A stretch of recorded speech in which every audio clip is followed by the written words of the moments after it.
Allen Lund Company, 47 years young and a proud sponsor, wishes OOIDA all the best as you celebrate 50 years.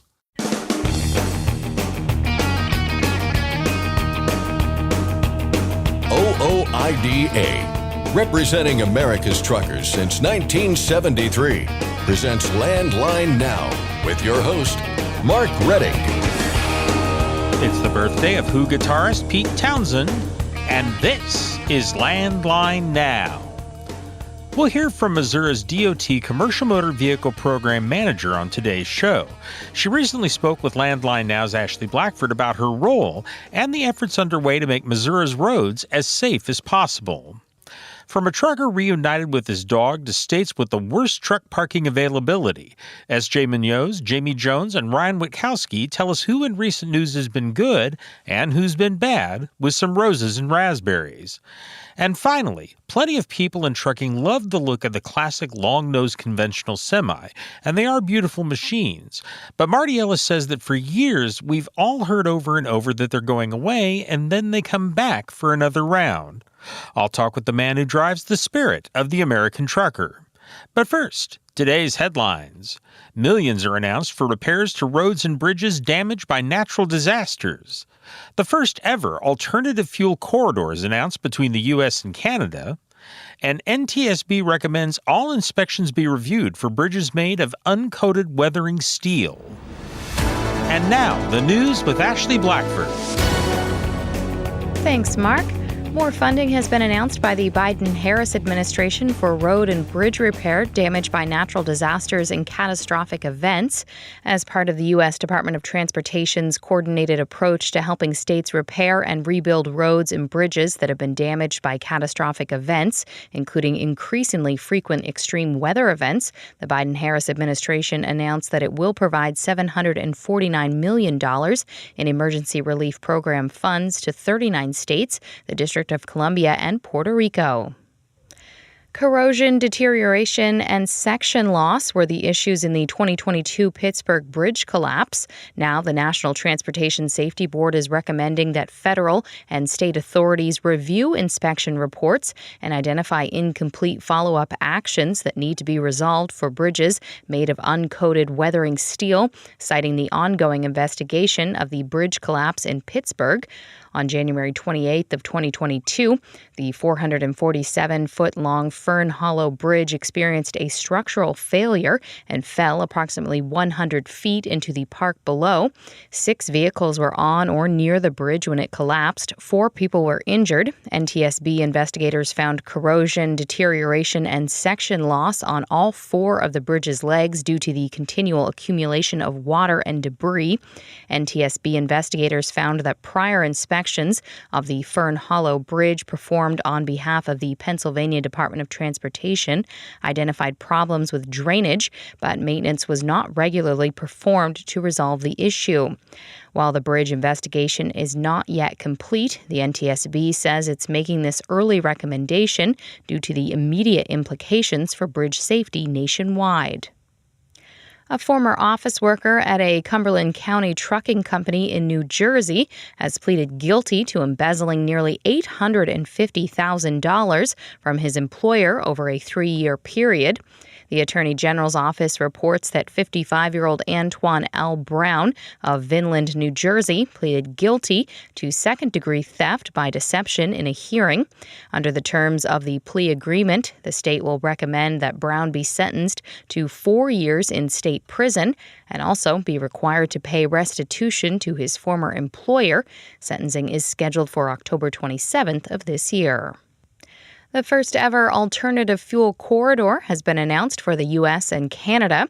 This week, Canada's Minister of Transport and the U.S. Secretary of Transportation announced the corridor that will include electric vehicle charging infrastructure to be installed every 80 kilometers or 50 miles and include at least one direct current fast charger with combined charging system ports. The corridor will run from Kalamazoo in Michigan to Quebec City in Quebec. According to a news release, this corridor represents one of the busiest passenger and trade corridors between the two countries. The 2024 Pavement Improvement Program has been approved by the South Carolina Department of Transportation Commission. WCIV reports that nearly 900 miles of roads will be added to the list of ongoing improvements throughout the state. $775 million was approved in funding to cover the work. More than 8,000 miles of roads are currently under construction. 38 TVs were stolen from a tractor-trailer overnight in northeast Philadelphia. WPVI reports the truck driver was asleep in the cab at the time. According to police, 2 men cut a latch on the trailer at around 1:30 a.m. and stole the televisions.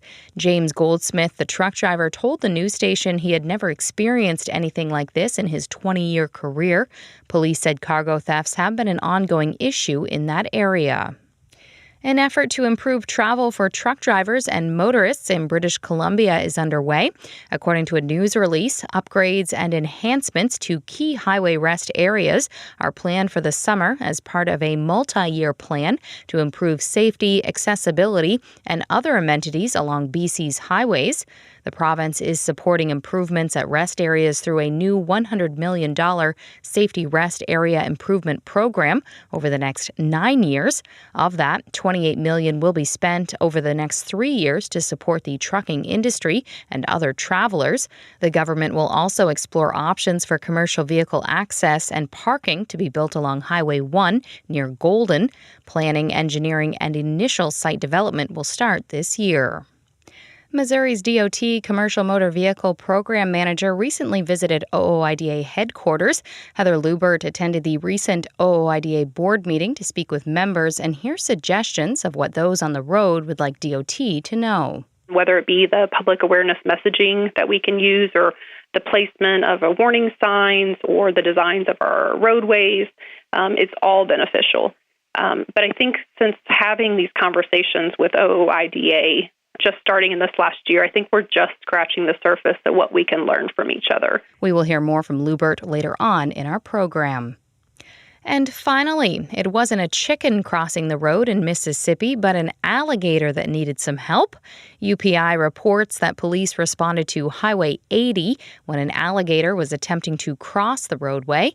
The Pearl Police Department turned their lights on to ensure the alligator was able to cross safely. Mississippi's Department of Wildlife, Fisheries, and Parks was summoned to the scene to relocate the alligator to a more suitable and safer habitat. That's Landline Now News for today. I'm Ashley Blackford. Thanks, Ashley. Congratulations to Bob E. Essler of Taylor, Michigan. He's received the OOIDA Safe Driving Award for 43 years of safe, accident-free driving. That's the equivalent of a car driver going 323 years without causing a single accident. The OOIDA Safe Driving Award program is sponsored by Shell Rotella, and if you're interested in receiving the Safe Driving Award, you can find a link to more information on our website, landlinenow.com. Again, that website, landlinenow.com. Saturday, Marty Ellis and OOIDA's tour truck, The Spirit of the American Trucker, will be at the Semi-Crazy Cornfield Roundup. That takes place in Audubon, Iowa. Stop in, say hi to Marty, and join OOIDA for 2 years at $50, a $40 discount. OOIDA is offering an online version of its Truck to Success seminar.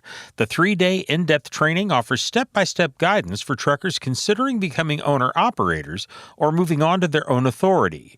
We'll have a link to where you can take the course at our website, landlinenow.com.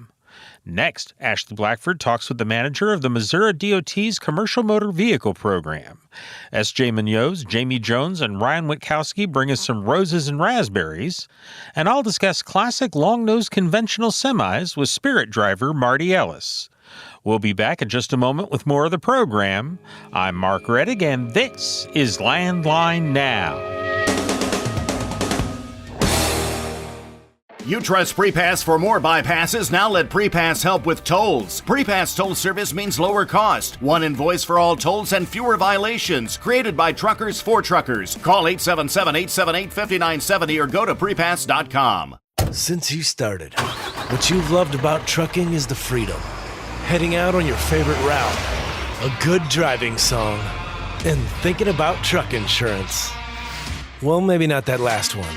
That's why we're here. At OOIDA, we have a full range of truck insurance products, expert advice, and great customer service, helping you get the right coverage for your operation. Go to OOIDA.com because your job is to drive. Our job is to help with everything else.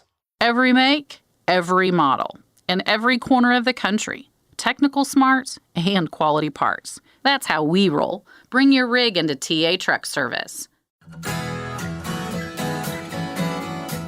Landline Now, welcome back. Heather Lubert joins me now. She is manager of Missouri's Department of Transportation's Commercial Motor Vehicle Program. Heather, can you talk to me about your position and what it is you do? Yeah, so my job title is the Commercial Motor Vehicle Program Manager, and I work with the Highway Safety and Traffic Division of the Missouri Department of Transportation. It's our division's mission to reduce the number of injuries and deaths on Missouri roadways. So in my role, anything that is commercial motor vehicle related that affects roadway safety falls within my purview. My largest responsibility is to oversee and administer the Motor Carrier Safety Assistance Program, or commonly referred to as MCSAP. That's awarded to us by the Federal Motor Carrier Safety Administration, and it's a $10 million grant to Missouri annually to be used for inspections, whether that be roadside, at our fixed-way facilities, or bus terminals. It's also used for traffic enforcement, investigations, compliance reviews, safety audits, public education, and other efforts aimed at improving roadway safety involving CMVs. We award that money to our Motor Carrier Services Division of MoDOT, as well as some of our law enforcement partners in the state. And then my other responsibility is to coordinate our own public education activities. So I work with our media contractor for the campaigns that you might see on TV, social media, gas station pumps, digital screens, billboards, or you might just hear it on traditional and streaming radio or at like a sporting event. Some of our basic highway safety messages focus on reminding everyone to buckle up, put your phone down, slow down, and never drive impaired. But we also run a campaign during the summer reminding the motoring public to share the road with CMVs, to stay out of the no zones, and to give CMVs room, all with the tagline of respect the load, share the road. And then we do a campaign for our CMV drivers at the end of the year, reminding to drive safe, secure their loads, check their brakes, and be prepared and err on the side of caution if travel needs to be delayed, to pay attention, and that your safety matters, that we need you. So I'm responsible for those campaign materials, as well as working with other local education events and teen education programs to raise awareness of driving safely around CMVs. Why, in your position, is it important to actually connect with truck drivers and to hear from them? Well, Missouri has the 7th largest transportation system in the U.S., which is great in the sense that it provides lots of opportunities to travel within and through the state, but that's a lot of roadway to maintain and keep safe. So in 2019, Missouri recorded 881 traffic fatalities. And after nearly a decade of steady decline to get to that point, 2020 stricken us with a pandemic, and traffic fatalities rose to 987. Those of us in the transportation system thought the fatalities would decrease with the lower traffic volumes created during the pandemic, but we all know that wasn't the case. And as traffic volumes started to return to normal in 2021, the driving behaviors of motorists weren't normal, and our traffic fatalities rose to over 1,000. And that was the first time since 2006 that Missouri had surpassed 1,000 traffic fatalities, which is not a statistic to be proud of. In 2022, and this data isn't yet final, but there's so far been recorded 1,057 traffic fatalities. And fortunately, in 2023, we're seeing a slight improvement. There have been 258 fatalities recorded thus far, which is about a 10% decrease from this time last year. But these numbers are more than just statistics. They are people, lives that are lost unnecessarily, families and friends impacted in ways that they never imagined. So MoDOT is committed to having a safe, reliable, and efficient transportation system, and we believe in listening to our public stakeholders, those that utilize our roadways, no matter if they are based out of or just traveling through Missouri. And that's why I reached out to OOIDA last year and started to have conversations with the executive staff and then spoke last week with the board members. Your members have a lot of knowledge and insight that we can learn from, whether it be just the content of the public awareness messaging that we use, or even just the placement of advanced warning signs at our intersections. Going back to the numbers and the increases, why are the numbers so high, and why were they so high during COVID? A lot of the driving behaviors changed during the pandemic. You'll often hear that the roadways were empty, and in a sense, when they became empty, they turned into raceways. So there was a drastic increase in the speeding, as well as some of the other reckless driving behaviors. And as much as we thought and hoped that those behaviors would change when the traffic volumes changed and returned back to normal, quite honestly, they just didn't. And so we're continuing to see a lot of reckless driving behaviors, whether it be the speeding, whether it be impaired driving or distracted driving, and unfortunately just even as simple as not wearing seatbelts. There's just been a drastic change in the behaviors of our motoring public. Now, when you met with the OOIDA board, what were some of the things you took away from that? I took a lot away from that. So every and all pieces of information that we receive from OOIDA is beneficial. So again, whether it be the public awareness messaging that we can use, or the placement of warning signs, or the designs of our roadways, it's all beneficial. But I think since having these conversations with OOIDA, just starting in this last year, I think we're just scratching the surface of what we can learn from each other. So I've been taking notes of what has been shared with me thus far, and I'm parsing it out to the appropriate divisions of MoDOT most impacted, and hopefully we'll be able to implement some changes and just learn from those best practices based on the information that I'm receiving. We definitely want to make sure that we're working towards safer roads, but that's going to take a multidisciplined approach to achieve, and we hope to do that through education, public policy, enforcement, engineering, and emergency response. So again, all information is beneficial. And was it good to hear? I know a lot OOIDA board members, they're from across the country, and I know we have a Canadian on the board as well. Was it beneficial to hear what other states are doing when it comes to safety? Yes, absolutely. We can learn from our sister states and all of the drivers that traverse the country. And so just being able to have those lived experiences and be able to learn from those that utilize those roadways on a professional level, every day, all day, is greatly beneficial to our office. And what have you learned so far in your time in your position, especially when it comes to how much truck drivers can sometimes be victimized in situations like crashes where it's not always the truck driver's fault? I've learned a lot from the drivers because that is their office. They see perspectives of our transportation system that we may not necessarily see or that we take for granted. Again, whether it's the placement of signs or the height of signs, the materials that are used in some of our construction projects, the behaviors that they witness of those that are driving around them.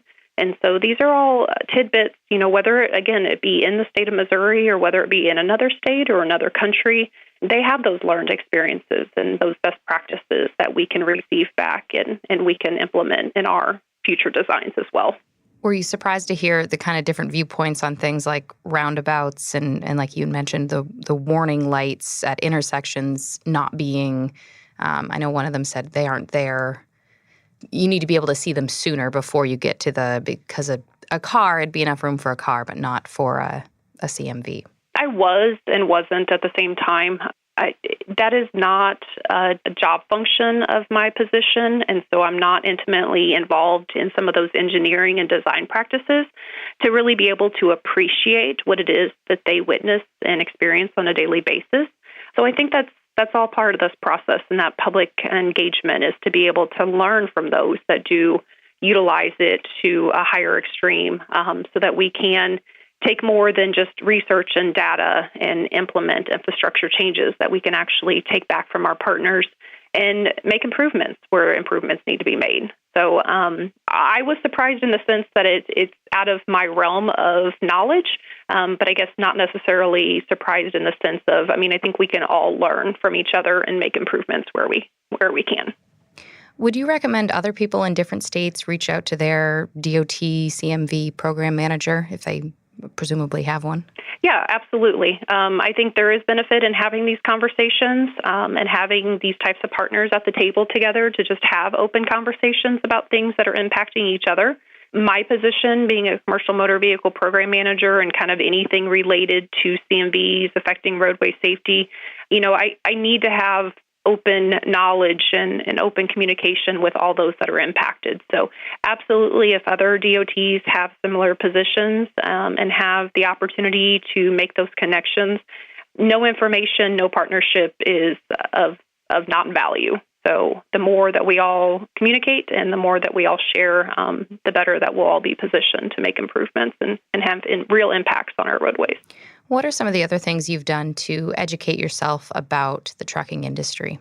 I try to speak with and learn from anybody who's willing to listen to me or to speak with me, whether it be OOIDA or the Missouri Trucking Association or our Missouri Dump Truckers Association, just various meeting opportunities, training opportunities, webinars, things that I can be engaged in to just take tidbits back from the different learned experiences and the different utilizations of the industry overall, and just be able to kind of take little nuggets of information from all of it and kind of put it back into a bigger picture of what is impacted. So, just continue to try to have those conversations with the people that have more professional experience than I do myself. Now, I know you handed out at the board meeting the Show Me Zero Missouri Strategic Highway Safety Plan. Can you talk to me a bit about that? Yeah, so our Show Me Zero Strategic Highway Safety Plan is a document that was put together by our Missouri Coalition for Roadway Safety. That is a group of safety advocates with the common purpose and common impact, and that is to end traffic fatalities and serious injuries on our public roadways. That group is represented by members of not just MoDOT, but also FHWA, NHTSA, law enforcement, regional planning organizations, hospitals and trauma units, health departments, public works, insurance companies, and so many more safety partners. And so that is a document that was put together with strategies that could be implemented by everyone, because we believe that no one person can do everything, but everyone can do something. And so our strategic highway safety plan has outlined some of the data and some of the information and the just various strategies that can be implemented so that we can all work towards zero deaths in the future. And we know that that's an ambitious goal, and we have a lot of work and a long road ahead to even get close to that goal. But again, everyone can make a difference and everyone can do something to help us get to where we need to be. So we would even invite and welcome OOIDA to be a member of our Missouri Coalition for Roadway Safety. I think having OOIDA join the group will bring a perspective directly from the trucking industry and those that traverse our roadways on a daily basis, those that have experience with the driving behaviors of those traveling around them, and just those that travel the roadways in other states and can share the good and the ugly from those experiences. So we would welcome OOIDA to be part of that coalition and help us work towards that Show Me Zero goal. What do you do with all the information that you gather?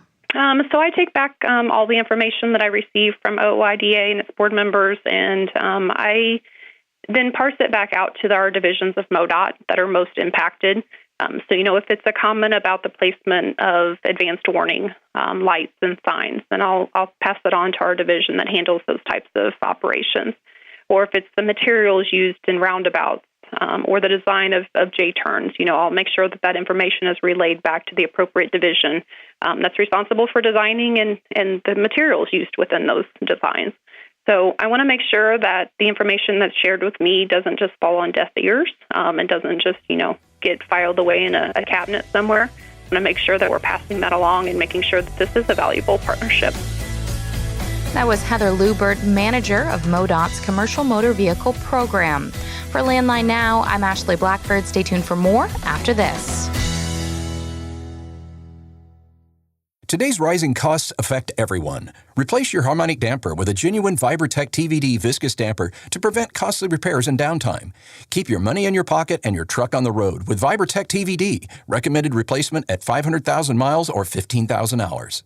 Firestone tires are for more of everything. more miles for every tire dollar, and more confidence in your fleet. At Firestone, we help fleets save with dependable value. Find your local Firestone dealer today at firestonetire.com/dealer. Landline Now, welcome back. Has your senator or congressman made you happy lately? Did the truck stop make you kind of sad? When they do either one, here at Landline, we have a special way of responding. Ew. We call it Roses and Razzberries. Staff writer S.J. Munoz keeps track of such things for Landline Magazine and for our program. S.J. is here now with the good, the bad, and the ugly from recent news. Hello, everybody. We are back with another edition of Roses and Razzberries. I'm Landline staff writer S.J. Munoz. Joining me is Landline managing editor Jamie Jones, as well as Landline staff writer Ryan Witkowski. Guys, how are we doing today? I'm doing well, S.J. Yourself? Can't complain.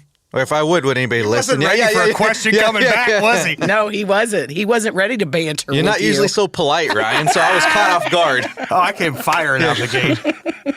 All right, well, I guess we're ready to go, so let's go ahead and start with a feel-good story, why don't we? All right, we're going to kick this off with some roses, as a trucker was recently reunited with his dog, all right?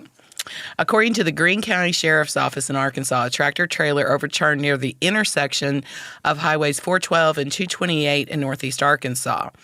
Fortunately, the driver and the dog avoided any serious injury. That's the main thing right there. Just get that out of the way. Yeah, that's good. However, the whole ordeal just scared the thunder out of the dog, right? That she ran off from the scene, and that prompted the sheriff's office to ask the public through a Facebook post for some help finding the dog.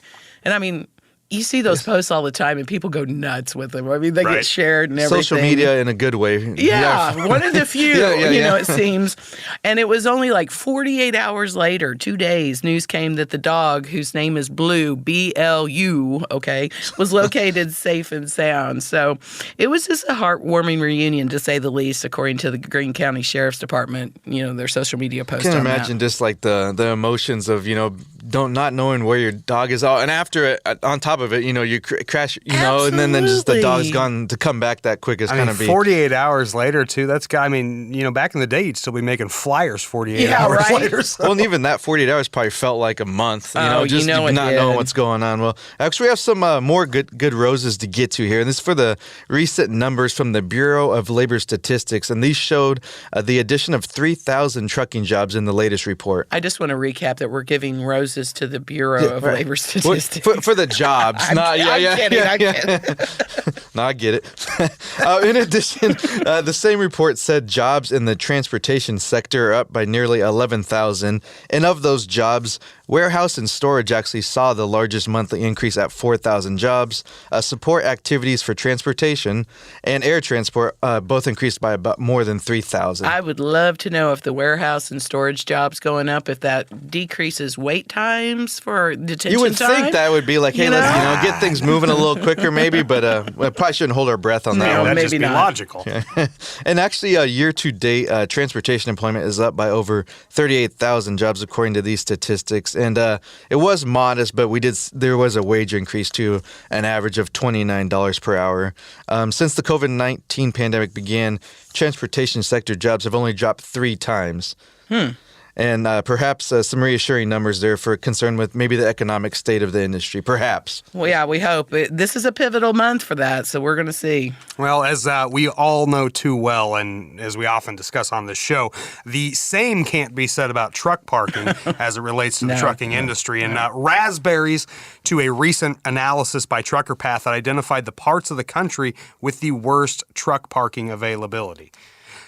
Divided by region, the southeast U.S. has no truck parking available 23% of the time, according to the Trucker Path data. The same data showed truck parking was unavailable 21% of the time in the Northeast, 20% of the time in the South Central U.S., and 19% of the time in the West Coast. The Midwest and North Central showed the best availability on average at 17% and 15%, respectively. Now, there was a bit of good news to take from this, as several locations were highlighted as having the highest percentage of, quote, there are plenty available, or many available That's a truck quote for parking you, yeah. spots.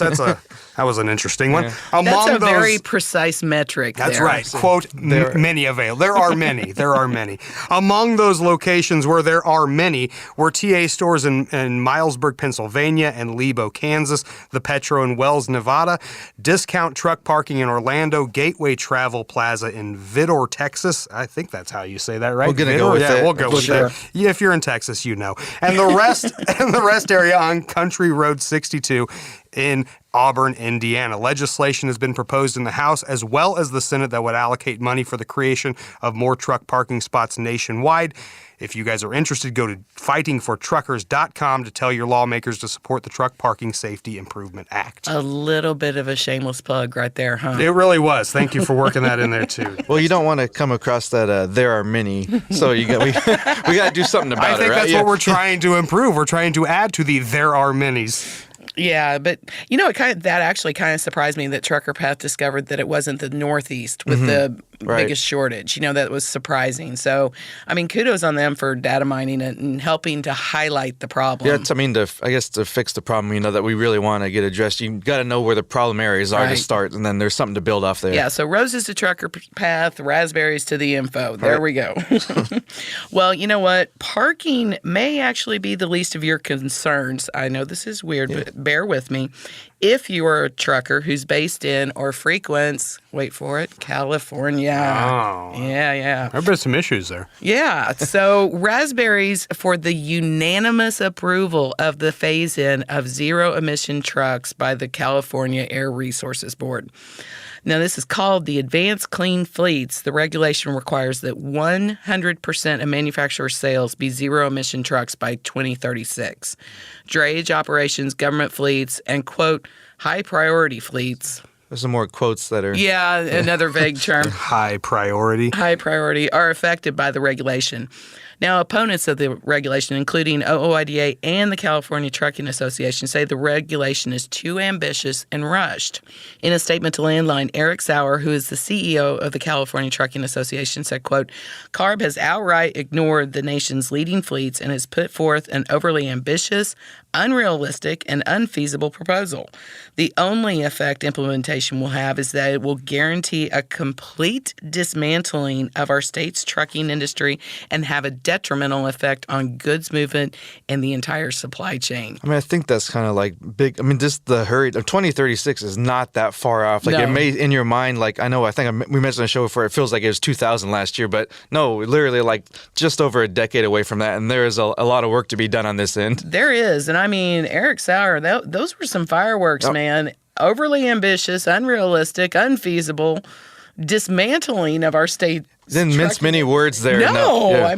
He didn't even grab a thesaurus. That dude was mad. Attaboy. Way to go. Now, there does seem to be this weird, putting the cart before the horse kind of mentality when it comes to cleaning up, so to speak, some of the things that go around in the trucking industry. And, just the automotive industry in general. Now, you've got so many folks that are pushing for all electric, and these timelines just don't seem feasible. Well, you look at the electric infrastructure itself. It was just a couple of winters ago that the Midwest was having rolling blackouts because Texas had the coldest winter on record, and we're having to shift electrical grids to regions. Right. And it's like, come on, now we're going to put more pressure on that with there has to be a method to the madness. Sure, if you will. Let's go ahead and tax an already overused system. That'll work.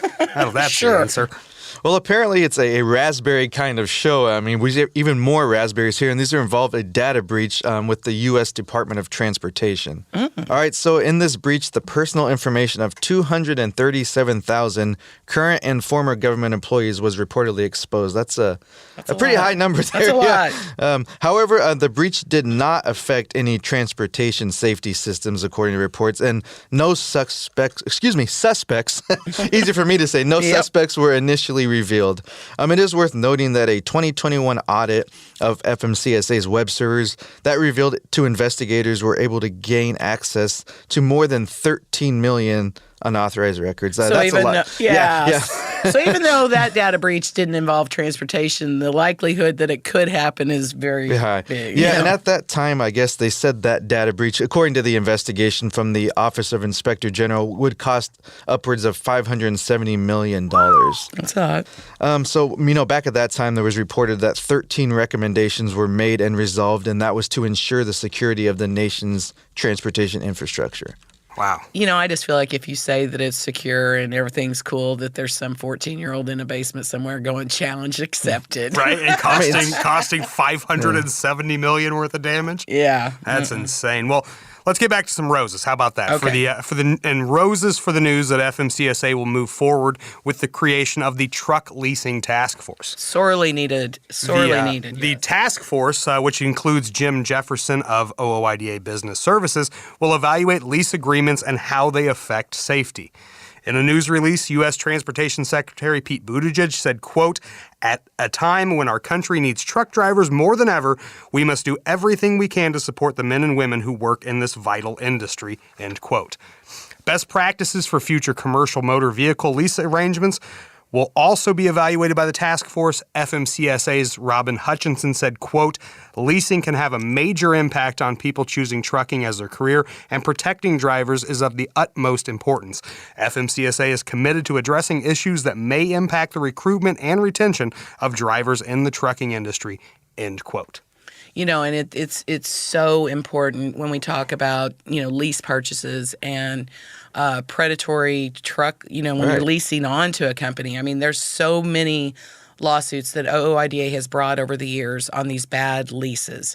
When an owner-operator leases onto a motor carrier and then they start charging them for all this stuff that they're not supposed to, won't return escrow accounts. It's incredible how wrecked that system is from top to bottom. So I'm tickled to see that the FMCSA is moving forward on this because, like I said, there's been a ton of litigation in OOIDA's 50-year history. A little plug for the 50. Happy birthday to us, You can get 2 years for $50 right now. Another shameless plug. But no, in all seriousness, the fighting for the rights, this has been a big one trying to protect owner-operators from bad leases. So. Well, and it also, I think, speaks to some of the work that OOIDA has been doing to rectify some of the retention issues in the industry. And I know Robin Hutchinson mentioned it as well, but so much of the media and a lot of people that, and legislators, they will buy in hook, line, and sinker to this idea of a driver shortage. And so to see actual things being put into action that are going to improve the retention of drivers that you have in the industry and not just sit here and say, oh, well, we're short on drivers, we need to put more butts in those seats. Address the issues that are going to keep those folks in those seats. Yeah. Well, it's just such a big undertaking, too, to have some help. I'm sure all the, people thinking of signing a lease are getting we're going to be happy to have that kind of assistance. Because, I can't imagine reading some of those contracts and things of that sort. Well, shameless plug number 5 for the show. Yeah, how many? I've lost count. OOIDA Business Services will review leases for you before you sign on with a motor carrier. So that is a service offered to OOIDA members on that 2 for $50 membership. All right. I think we have enough time for one more rose, okay? One more. And these are for 5 truck stops that were named the best places for truckers to eat. Ooh. Okay? Compiled by Flock Freight. Careful there. Flock Freight. Truck parking availability, operating hours, food option, amenities, and everything else. They had several things that factored in. Among the top 5 were the 45 truck stop in Corinth, Mississippi, Dysart's restaurant and truck stop in Herman, Maine, south of the border in Hamer, South Carolina. Give us one easy to pronounce one. White's Travel Center in Rafine, Virginia, and Iowa 80 truck stop in Walcott, Iowa. Boom! All right, we just want to, we're out of time here, but a reminder, if you do have an idea for a rose or raspberry, please send them to roses@landlinemag.com. Thanks for joining us for this edition of Roses and Razzberries. For Jamie Jones and Ryan Witkowski, I'm SJ Munoz. Landline Now will be back after this quick commercial break.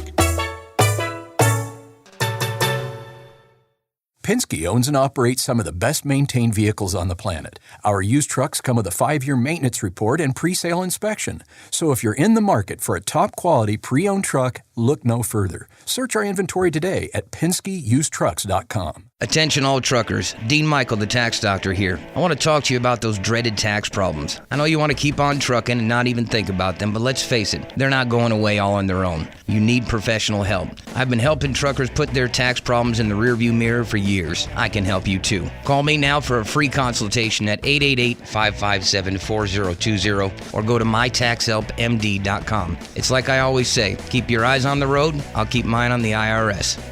888-557-4020.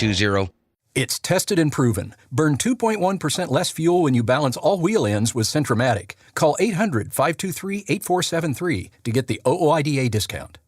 Landline Now. Welcome back. Every week we check in with Marty Ellis, who drives OOIDA's tour truck, the Spirit of the American Trucker. Plenty of people in trucking love the look of the classic long-nosed conventional semi, and they are beautiful machines. But for years, we've all heard over and over that they're going away, and then they come back for another round. Marty's been wondering about that, and about the apparent need for move-over laws in many states. Carolina west to Denver, up to Bangor, west to Austin, coast to coast, sea to sea, sail on, sail on. Marty, how you doing? I am lovely, Mark, and you? I'm doing fine. Where are you at right now? Well, just getting set in here in Audubon, Iowa, at the Semi-Crazy Cornfield Roundup. It'll start tomorrow, the 20th, 9 a.m. to 3 p.m. And basically, it's anything with wheels is going to be at this show. So it ought to be fun to see some of the things that show up. And so I'm really looking forward to it. All right. A cornfield in Iowa. Who'd have thunk it? Exactly. It's the way it should be. Gosh darn it. Well, let's talk about some of the things that have been coming up recently, and one that you had brought up in a conversation we had here was this thing about long hoods, the old long-nosed trucks, and talk a little bit about what you were thinking on that, Marty. Yeah, it seems like, and I've talked to a couple of our members about this too, and some really Peterbilt fans, and that's one of the ones that gets talked about a lot because they've always been known for their hoods. And at Kenworth, they have their hoods too, but Peterbilts are really the number one out there that people really talk about. And it seems like every year, folks talk that the hoods are going away. This is going to be the last year of the hood, and what are we going to do? We're going to have to run out and buy one now because you may never have one again. And it just seems like, and I can't keep all the numbers straight, 359, 379, that whole 9 yards, but Peterbilt just put out the 589. And I heard the same thing last time, all the hoods are going away. There'll be no more. Peterbilt's getting rid of them. And so I see this 589 thinking, okay, so this one must not have a very long hood. Must be a short hood, a slope nose, something. And I saw the pictures and the videos on this, and I said, that sure looks like a long-nosed Peterbilt to me.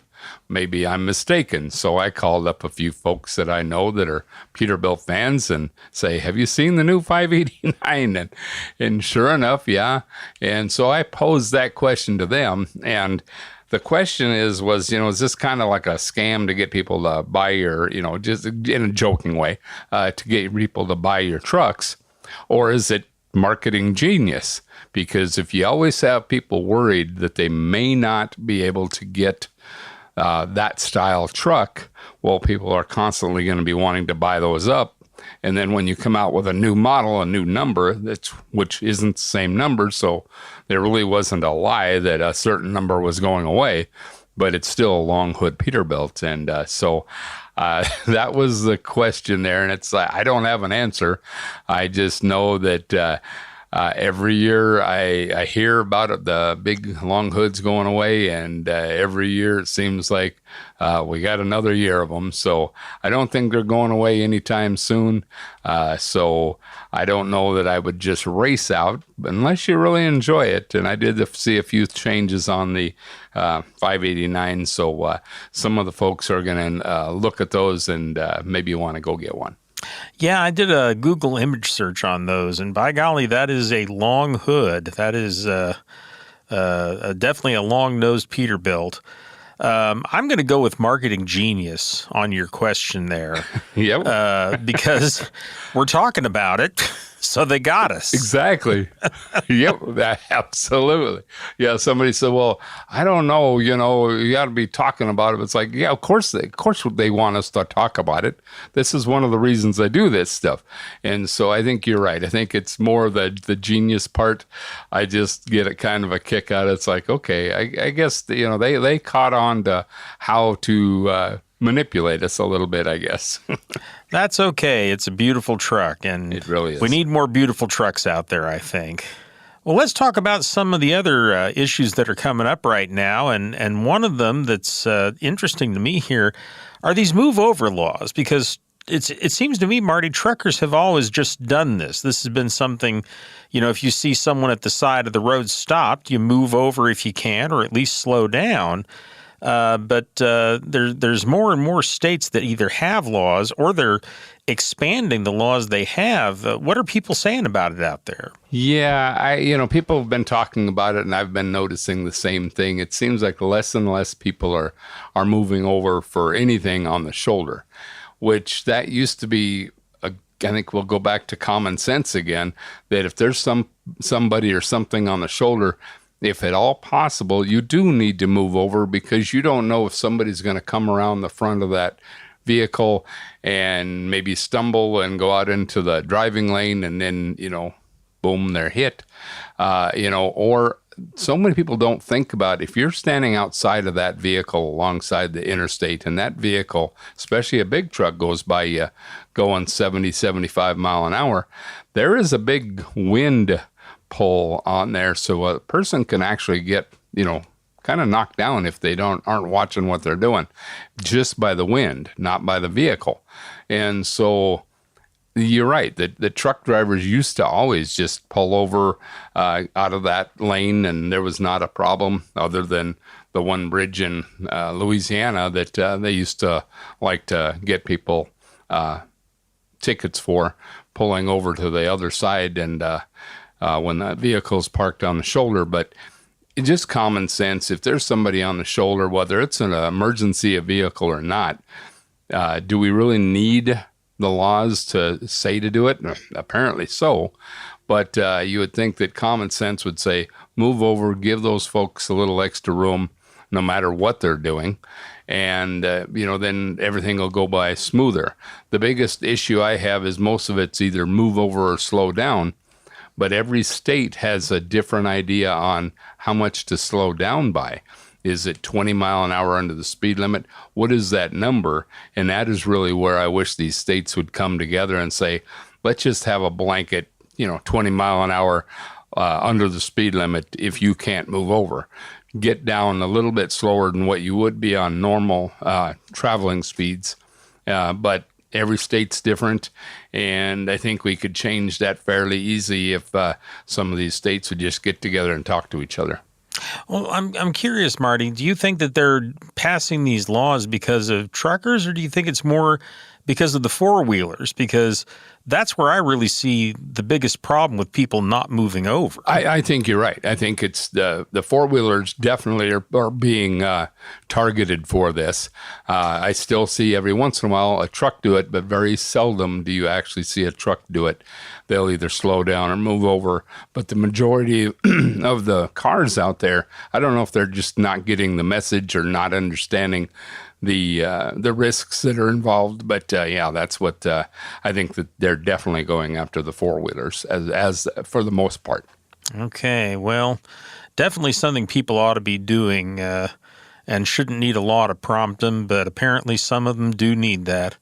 Well, Marty, we're running short on time. Is there anything you wanted to say before you head off into the sunset?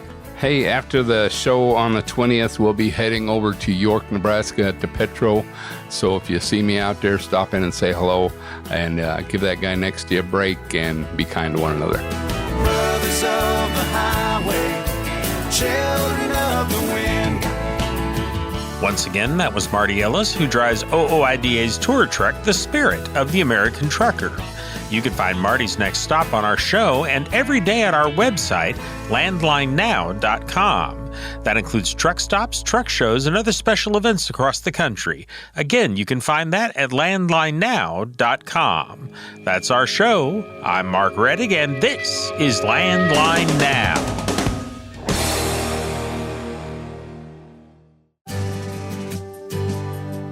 I'm a dad, a son, a husband, wife, I'm a writer, photographer. I farm.